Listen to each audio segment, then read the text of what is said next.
Chapter 42 Couldn't resist.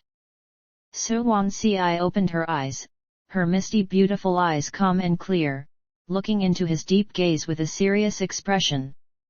I never get jealous. Early the next morning, Su Wan Ci was awakened by her alarm clock. Her fair arm, covered in bright love marks, stretched out from under the thin blanket to find her phone and turn off the alarm. Opening her eyes, she moved her legs slightly, immediately wincing from the pain.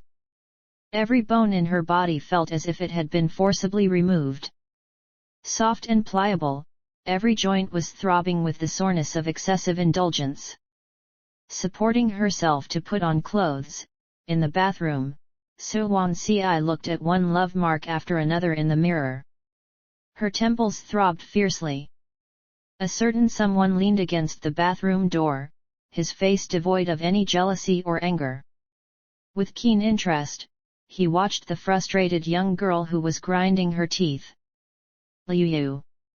Su Wan Ci held back, finally fuming, look at the mess you've made. They can't even be covered up. A certain someone showed no sign of guilt on his face. He stepped forward, embracing her slender waist, and in the face of Su Wan Ci's angry gaze, he playfully pecked at the marks on her neck. Casually, he said, "Don't be angry, sweetheart. I couldn't resist last night." Su Wan Ci's anger turned into a knot in her chest. Suddenly, she remembered something important. She narrowed her eyes slightly, turning her head to ask him, "Did you use protection for the last time last night?" A trace of darkness crossed the man's eyes without a trace. His face remained unchanged, teasing and lazy. "Of course, I did," he said, suddenly getting closer to her and suggesting, "How about, darling, you count how many tea wrappers are in the trash bin?"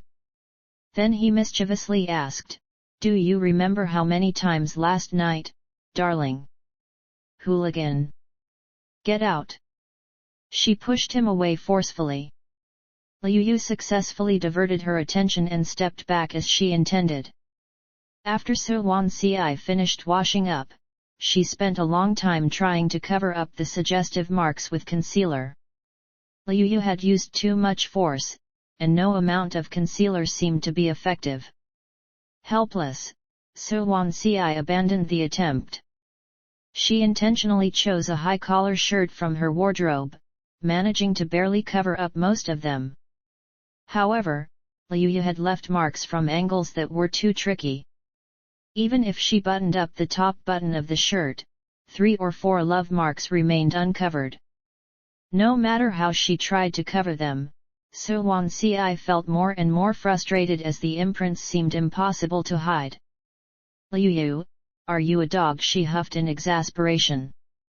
Liu knew he had gone overboard last night.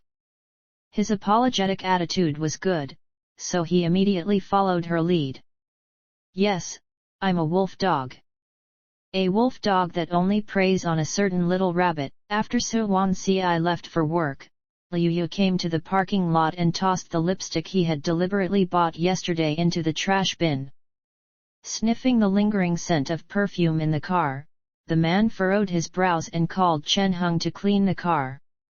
Chen Heng was summoned in a hurry, and when he smelled the perfume that was deliberately sprayed in the Koenigsegg car yesterday, he looked at his boss who was standing arrogantly beside the flower bed with a puzzled expression. He struggled to say, "Boss, you should control yourself a bit in the future. Don't get jealous so easily.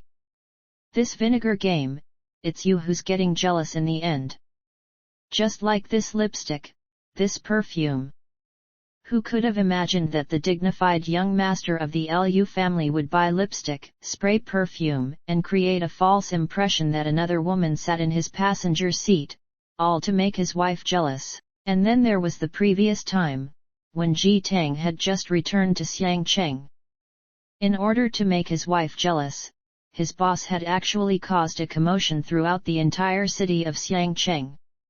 Even Mrs. Liu had been alarmed. Up until now, Chen Hung didn't dare to go to the old mansion. Because Yuan Ruosha scolded him every time she saw him. Quick, get lost! Liu threw the keys at him and turned back to the hall. Chen Hung hurriedly caught the keys and looked at Liu's back.